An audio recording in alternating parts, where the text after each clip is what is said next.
tusimame kwa miguu yetu, tumkaribishe mtumishi wa Mungu na Bwana atawatenda makuu. Kwa makofi mazuri sana, tupige makofi tumkaribishe mtumishi.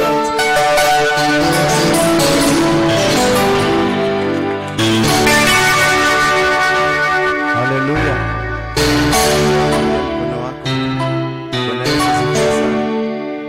Haleluya Bwana. Good. Mpande huu mwingine.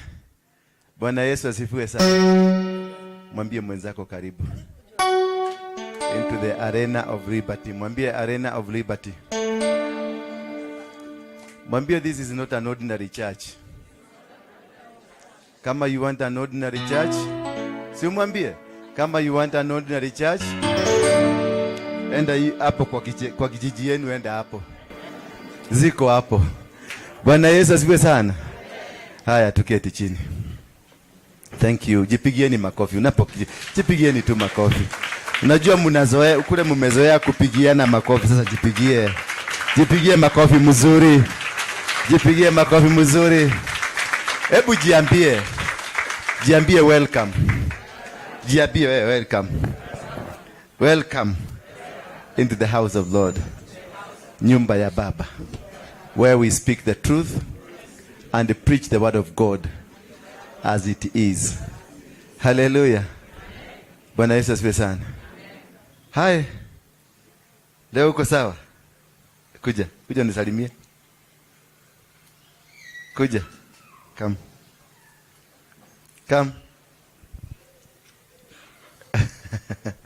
Thank you. God bless you.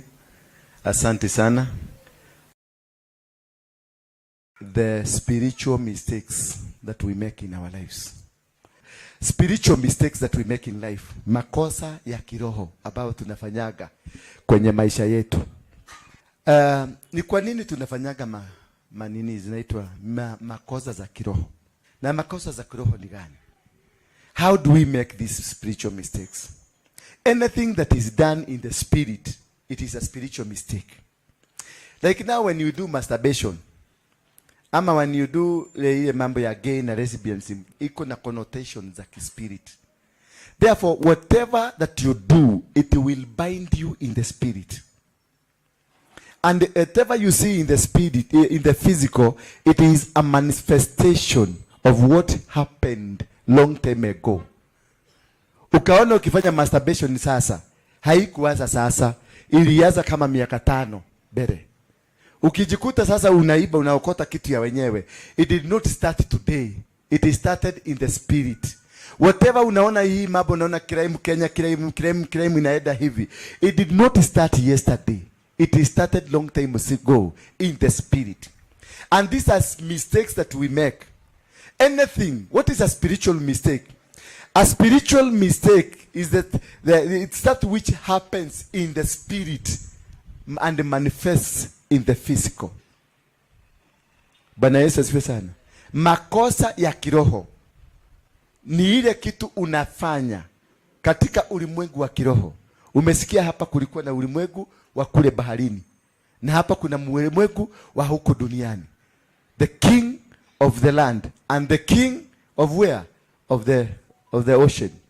Sasa hizi falme mbili zilikuwa hapa, na hizi falme ndio zinashika mateka kazi zetu, ndio zinashika mateka biashara zetu, ndio zinashika mateka huduma zetu. Na kwa hivyo hii ndio inakamata mtu mpaka anashindwa kuendelea, anashindwa kufaulu. And this is what has caused us to stagnate, has caused us to suffer. And how do we get there? Tunaikujikutanga aje tumefika kwa hiyo makosa ya kiroho. Kitu ya kwanza inakupeleka kwa hiyo makosa ya kiroho ni kuwa we constantly look for answers externally. When you find yourself unatafuta majibu nje ya Biblia, nje ya neno la Mungu, nje ya venye Mungu ametufundisha. Kama sasa watu wanaenda kwa mganga kutafuta usaidizi. Watu wanaenda kwa diviner kutafuta usaidizi. Watu wanaambiwa tuma shilingi 10,000 nikufungulie madhabahu. Hiyo sasa constantly looking for answers outside the word of God. It is only the word of God that has the power to give you an answer. Otherwise, anything outside the word of God, any prophetic word outside the word of God, it is null and void. Any muhujia outside the name of God, huyo si muhujia. Any prophet, any apostle outside the word of God, huyo si apostle. It is the foundation of what is going to befall you. Bwana Yesu asifiwe sana. When you encounter ukewe, ukapigiwa kasimu ama ukapigia mimi nikakwambia nitumie shilingi 5,000 nikuvujie madhabahu, umefungua mlango wa kiroho wa mateso. Umefungulia mapepo yameanza kukufunga. Ndio unaona nilituma na watu wengi wananiambia, nimejaribu. Kuna mama mwingine nikamwambia kubavu, shona hiyo mdomo yako. Ati hakuna hata kwa mhubiri nimejaida. Nimeenda kwa mahubiri wote. Nimetumia pesa, nimetoa sacrifices, nimetumia hodi, nimewazi itafuata. Offering, nimetoa nini? Hakuna kwa mhubiri mpaka sasa nimechoka. Ndio maana nimesema nikupige nikakuuliza mimi ni nini? Mimi si mhubiri. Si atamalizana na mimi kutoka hapo tena aenda anza kuniogelelea. Nikamwambia wewe acha ujiga. You are the problem. You what? Ukaona umeenda nyumba kama 5 kuobewa and nothing is happening, you are the problem. Inua mkono wako kama umewahi kwenda nyumba kama 5 kuobewa. Umeenda kwa pastor huyu and nothing is happening. Just be sincere, be genuine to yourself. Be genuine. And nothing is happening. Umeenda. Sasa wewe umeenda kanisa gapi? Yeah? Migi. Na mbona nasema uinue mkono uinui? Wewe umeenda kanisa gapi? Na mbona uinue mkono? Ndio usionekane. Hiyo hypocrisy sitaki hapa. Tutoa hii shida kutoka ndani yetu. And we can only do it by becoming truthful to ourselves. Nikisema na mweda hapa nyinyi yote hapa. Hakuna nabii amjui na bazeni mko nabii wa furaha, nabii wanyonyi, God wanyonyi, mpaka manyoka mpaka nini mumeandika hapo. Inua mkono juu kama umeenda kwa makanisa tofauti kuobewa na hakuna majibu umepata. Inua mkono juu. Sagalia. You are the problem of your own problem. Wewe ndio cause ya mataabiko. Because you need to sit down under one man of God. You need to have a spiritual father who will give you a covering, who will give you a protection, who will give you a direction, whom you sit under and give your tithe to, so that he can be your spiritual covering. But if leo uko kwa Moiro, kesho uko kwa Ezekiel, kesho kuto uko kwa Waruinge, kesho hiyo ingine uko kwa nani, kwa Ng'ang'a, kesho hiyo ingine utaekelewa mikono. All of them are men and women of God, but nothing would happen in you. Any battle is won based on whom you are under. We are all under Jesus, and that is why we call upon the name of Jesus. It is through the name of Jesus that we win the battle. You must identify yourself. Ukiona mtu hana baba yake ya kiroho, huyo ni mang'aa. You are a mediocre. You must have a father. You must have a father who is your spiritual. Mahali unatap, you sit under his anointing. You sit under his or her grace. So that at whatever time you need a covering, he is there. Where you take your tithes, where you take your offerings, where you take a responsibility. Na mtu yote mwenye hana baba wa kiroho, huyo ni mkora. Ni mtu ambaye irresponsible na hataki kuwa under instruction of anybody. Anatangwa jeuri mang'aa. Sema jeuri mang'aa. Wangapi wako na baba ya kiroho? Inua mkono tu hapo. Mtu anajua kuna baba ya kiroho. Wangapi hawana baba ya kiroho? Na umekuwa ukienda kanisa. Inua tu mkono juu, acha kuogopa. Inua tu mkono wako juu. Na umekuwa ukienda kanisa na huna baba ya kiroho. Sema mimi ni jeuri mang'aa. You can never succeed if you don't have a spiritual father. You can never. You need an umbrella to give you a covering. He is a man or woman that is above you, that communicates things of the spirit into you and for you. In the book of Hebrews 5, verse number 1. Hebrews 5 verse number 1.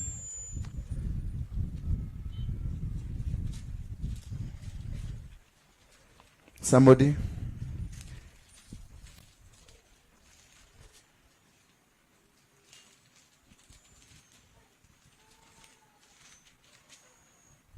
The book of Hebrews 5 verse number 1. For every high priest taken from among men is appointed for men in things pertaining to God, that he may offer both gifts and sacrifices for sin. He can have compassion on those who are ignorant and are going astray, since he himself is also subject to weakness. Because of this, he is required as for the people, so also for himself to offer sacrifices for sins, and no man takes this honor to himself. This is a man that has been picked from among men to be in charge, to offer atonement, to offer sacrifices and gifts on things pertaining men, and men is you. When I go to the mountains, I carry all your burdens and take them to the mountain to pray for you. When I ask you to send me your prayer request, I go right now. Mumeona hiyo kitu ya waganga tumevunja hapa. I have nimetoa sacrifice to my spiritual father. Why? Because I want his covering. Because what I'm attacking might be even higher than me. I need him. Ndio naona unaenda kuobewa, unafufua madhabahu ambayo ni kubwa kukuliko. Ukitoka huko unatoka ni kama mtu alikanyagwa na lori. Yet you are in a man of God. But because you are not able to understand what kind of an altar that is speaking in your life, when you go to interfere with it, it will fight back.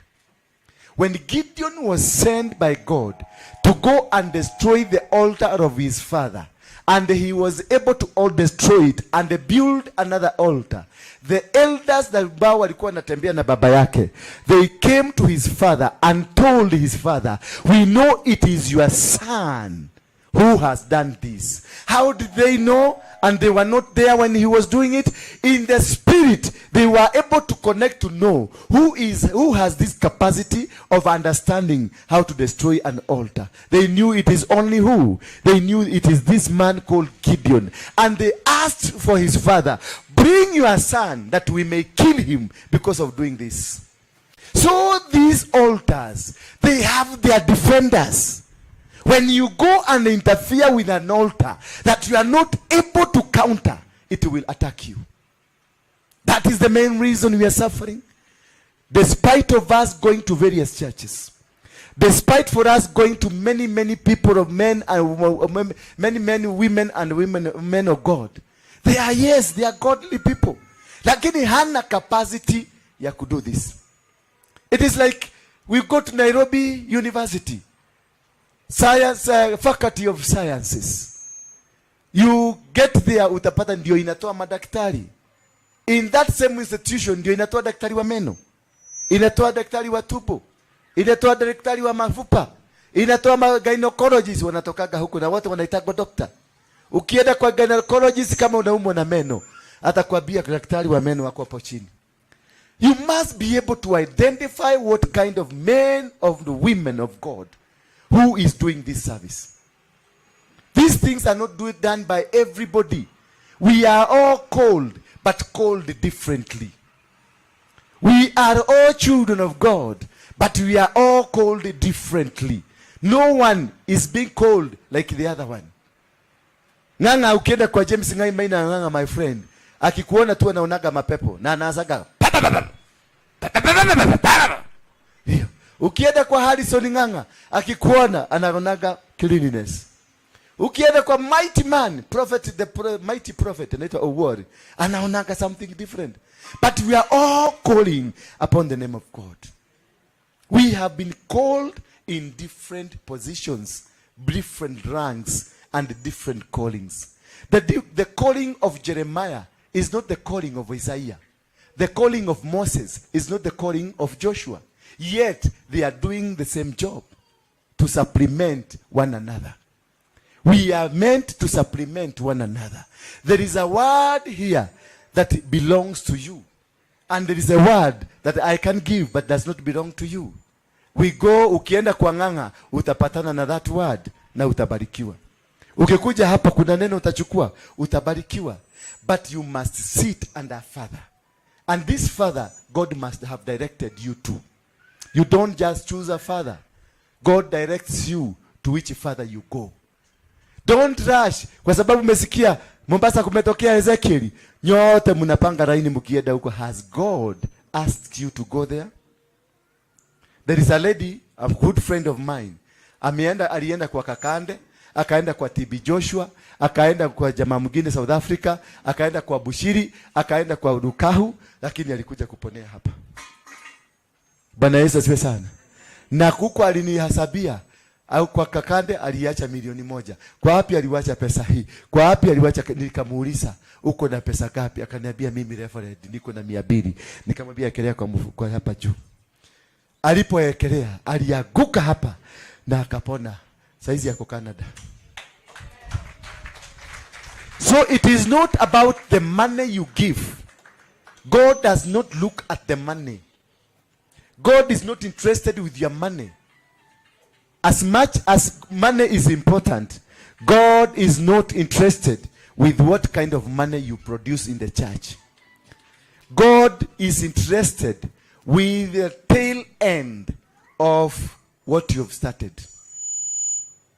God is not interested with what kind of a sacrifice you are giving.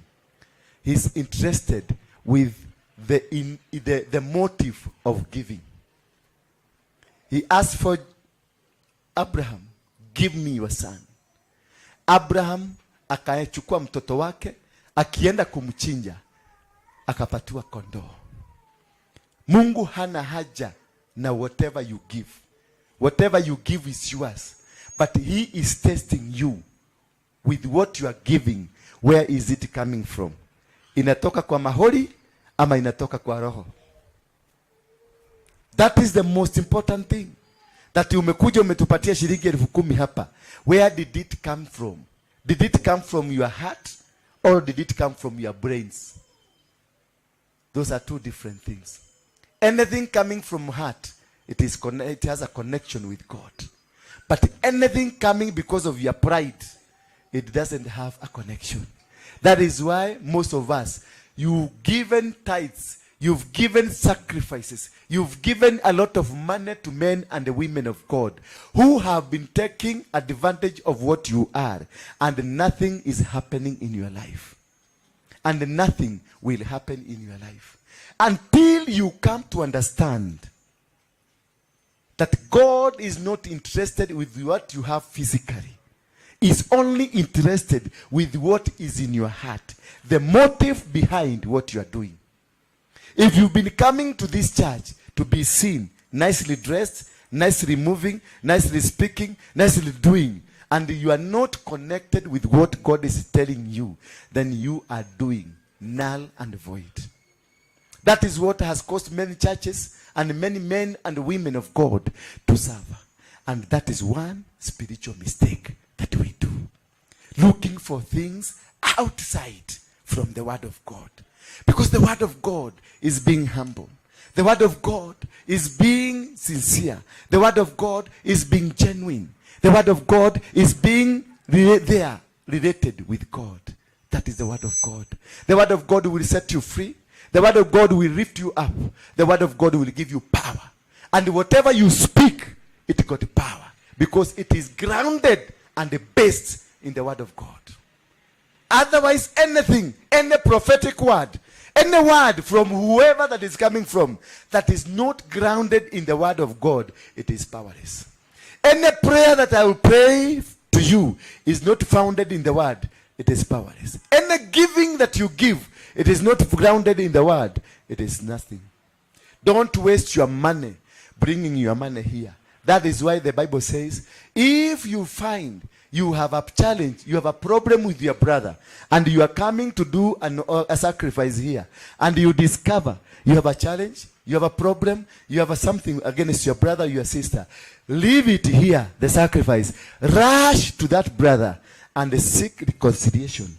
Then come back. Because even if you give it, it will not help you. Most of us here, you have left your sisters at home. You have left your brothers at home. You cannot share. You cannot talk. You cannot agree. You cannot understand each other. You don't love them. You hate them. You hate your grandmother. You hate your auntie. You hate your brother, your cousin. You don't look at them. And then you rush to church, very clean, driving a nice car, dressing expensively.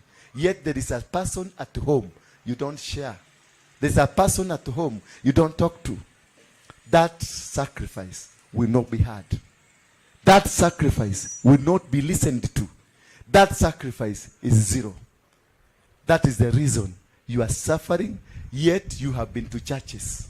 That is the reason you are crying, yet you've been to pastors. That is the reason you are crying, yet you've gone to the mightiest prophets in this world. You have wasted your time. You have wasted your energy. You have wasted your precious moments. Seek God. Seek the kingdom of heaven and its righteousness, and the rest will be added to you. It is the kingdom. Once you go to seek the kingdom, you understand the principles of the kingdom.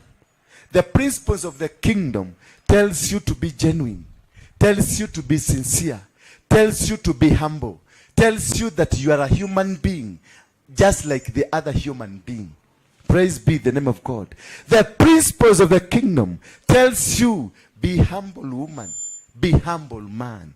That is what Jesus was, and that is what Jesus would mean to be. The kingdom of heaven, the principle tells you that you must love one another. You love your brother just the way you love yourself. Because God is love, and love is God.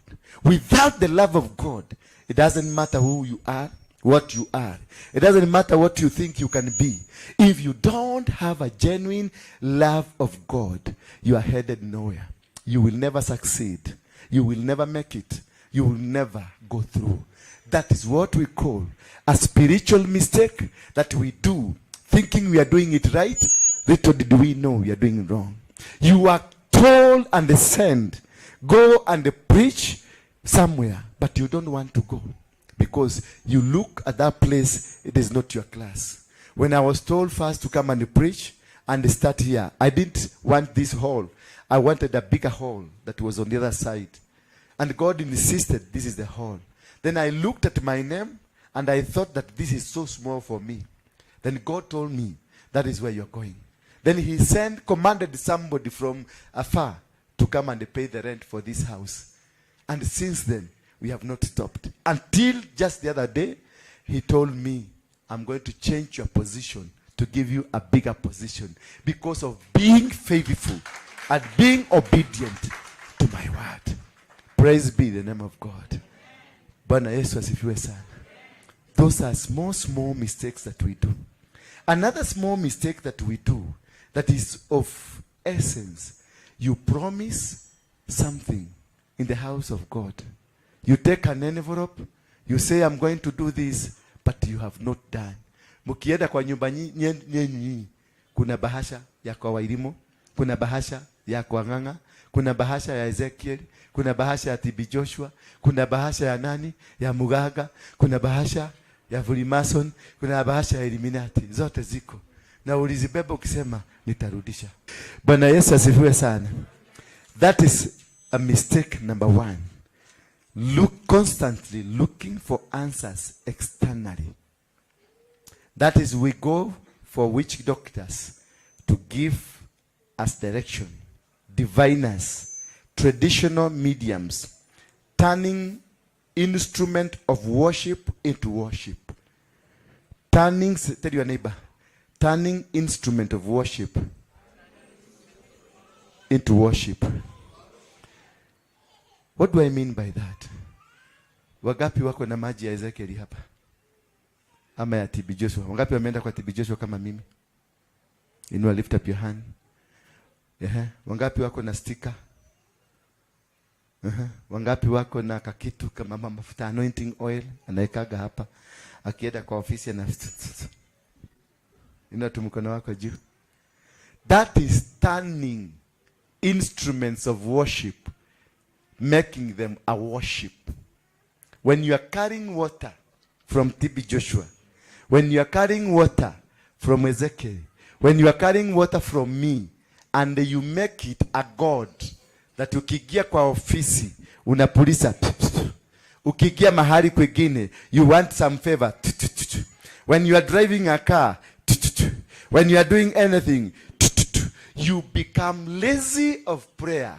Instead, you take that water to be your God of worship. Unaweka sticker kwa mlango, inakupatia security protection. Unaweka sticker kwa gari, unasema accident iwezi kupatikana. You have reduced your God into that sticker. They are good.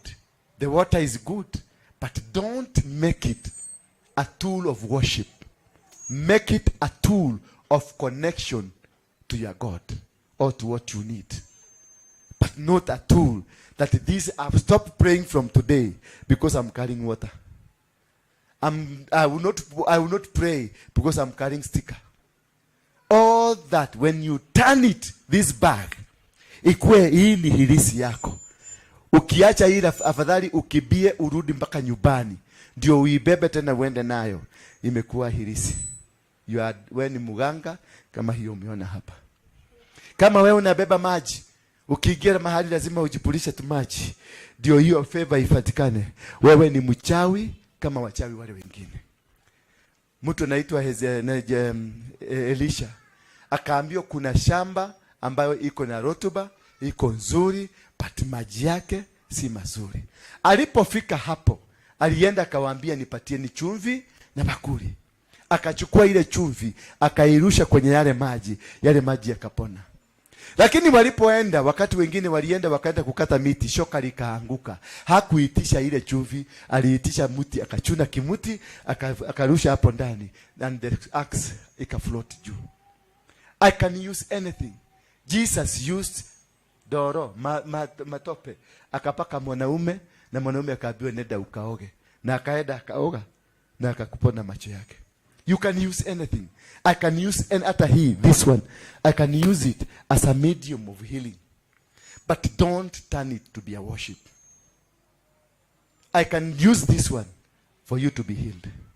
But once it has done, it becomes empty. It is me who is carrying the Spirit. The Spirit is not in this one. The giver is the one carrying the power, the anointing. The anointing is not in the something that you've been given. Once you turn that thing that given to you to become the object of worship, then you become an idol worshiper. Those are the spiritual mistakes that we make. Looking into mediums to help us. Number 2 spiritual mistake that we do. Being over-righteous and being spiritual, having a spiritual defiance.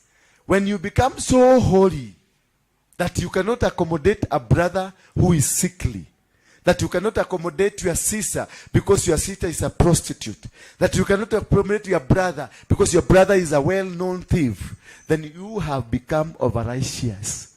And that means you are not connected to the person you are preaching about. Jesus came to everybody. Jesus came for the sick. Jesus came for the prostitutes. He came for the bad people in the society, that he may turn them to become good people, so that these good people can know God. We are supposed to be instrument of making and changing lives to become better and live a world that is a godly world. A world that God created, a world that God wanted to be, the world that we are supposed to live. We are what we are because of them that we make. Praise be the name of God. I'm moving very fast because of time. In the book of Acts,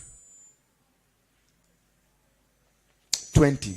The Bible says, repent and then turn to God so that your sin may be wiped out, that time of refreshing may come from the Lord. Repenting, it is not confessing your sin. Repenting is being humble. Repenting is being humane enough that you connect with your God and release your spirit, your body, and your soul completely to God, that He will control you. But when you find there are things unafanya na zingine haufanyi, then you have not repented. When your spirit is still connected to you, not to God, bado you are not repentant. You must repent completely so that you can be set free from the willpower of sin. Another spiritual mistake, being attached to your spiritual practices. When you are attached to your spiritual practices, it is like when you go back home na unasema kwetu tunafanyanga, kwetu tunakuanga, kwetu guka alisema, guka alifanya. Those practices are spiritual sin. In the book of Jeremiah 35, the house of Rechab, and they were told by the Aguka that musilime misabibu, musivune misabibu, wala kutengeneza wine, wala musijenge manyumba, muendelee kuishi kwenye tent, kwenye hii nchi ambayo mnaishi kama maskini. Then Jeremiah was sent by God to go and tell them, and God told him, nenda uwapatie kila mtu glasi moja ya wine. Because it is the wine that was used kuwafunga. Ile laana ambayo imefunga familia hiyo ilikuwa glasses of wine. So Jeremiah was sent, akaambiwa aende kwa hiyo boma ya Rekabu, awapatie wine ndio waweze kufunguka. But they refused. That is why I was telling you, it is only God who knows what you are going through. A man of God does not understand. So he will not be able to give you the quantity or the amount of money to give you as a sacrifice. It is only God who will speak to you and tell you this is what you are supposed to give so that the challenge you are going through. Because he is the only. Wana wa Rekabu hawakujua ni laana gani iliwekwa. Hawakujua ni kwa nini walilaaniwa. Maana guka yao aliwaambia musiwahi lima misabibu, musiwahi hata kulima mashamba, na musiwahi kujenga manyumba, muishi kwenye hema miaka yenu katika nchi hii ya ugeni. It was a curse of poverty. They were cast to remain in the tents. They were cast to remain where they stagnated forever in their life. And when the man of God Jeremiah was sent, they refused to hear him because there was a word by the Guka. So that is spiritual mistake that was meant by a grandfather, and nobody rose. Hakuna mtu alisimama kukanzo hayo maneno ya Guka ndio hawa watu waachiliwe huru. Bwana Yesu asifiwe sana. Kuna watu wameishi kwenye laana ya shosho, laana ya Guka, laana ya great grandmother, great grand shosho wa huko nyuma, mpaka wa leo you are standing with this word. Kulisemekana hakutaolewa mtu kama kwa Kikuyu, mtu ni moboi anasema tuliambiwa tataoa mwithaga. Bwana Yesu asifiwe sana. Hallelujah. And because this word has been there for over 500 years, for over 10 years, for over 30 years, it becomes an altar. Because you have turned it a place of worship. Anything repeatedly done, anything repeatedly done by your mouth, confessed by your mouth, confessed in your mind, it automatically becomes an altar. Anything that you continuously unasema baba yetu alisema, baba yetu alisema, baba yetu alisema, guka yetu alisema, automatically a place where there is an altar, it is a place where constantly our worship has been done. What we say by our mouth, it is a worship irrespective from which angle you look at it. Praise be the name of God. So what you say every day, if you call yourself a poor person, if you call yourself that you are, God decided you to be this way, that is what it becomes, an altar. And when it becomes an altar, that is what you'll become. Bwana Yesu asifiwe sana. Watu wengi hawajarogo hapa, lakini walijiroga. because that is what they said. That is what the doctor said. In the book of Jeremiah 1 verse 14, but each person is tempted when they are dragged away by their own evil desires. These evil are our own desires. It is what we have decided. What I have said. Wagikuyu wengi wanasemaga ona kuria uguo gai ario giteine. Bwana Yesu asifiwe sana. Saa hiyo watoto wamelala kulala kwa bila chakula. Nyumba mnalala nje kwa brother. Ama lakini unasema ona kuria uguo gai ario giteine. Huyo ni Mungu shetani. Hakunanga Mungu anaweza kukulalisha kwa kichaka na akue kwa kiti. Bwana Yesu asifiwe sana. You must change the narrative and they say, this is not what God, this is not my portion. This is not what God decided me to be. I am not the tail, but I'm the head. I am a blessed person. Deuteronomy 28. That when I go in and when I come out, I am a blessed person. Nikitoka Kenya niende America, I will still be blessed. Nikitoka hapa niende Tanzania, I will still be blessed.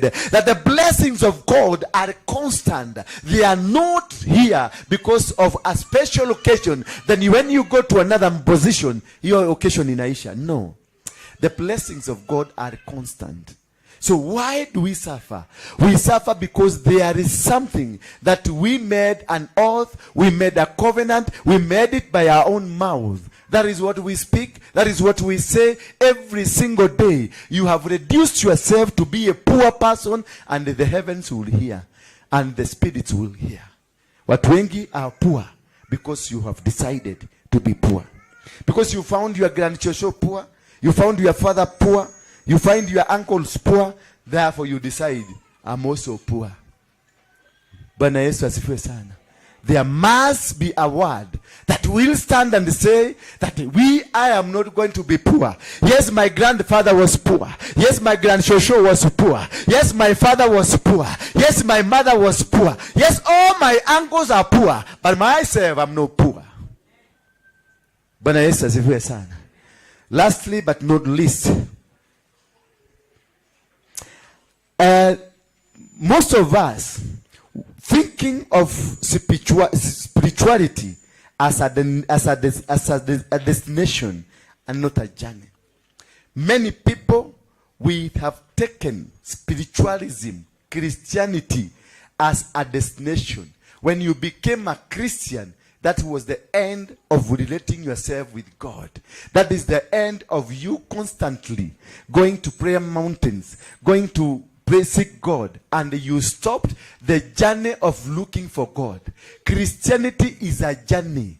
Christianity is a movement. Christianity is a transformational life that you continually graduate from one level to another level according to how God lifts you up, according to how God blesses you, according to how God looks at you, according to how God gives you insights. Myself, when I got saved, I came from a movement that I was leading, and this movement grew gradually. I've been giving the story about my life. This thing started from a small thing and it became a big thing.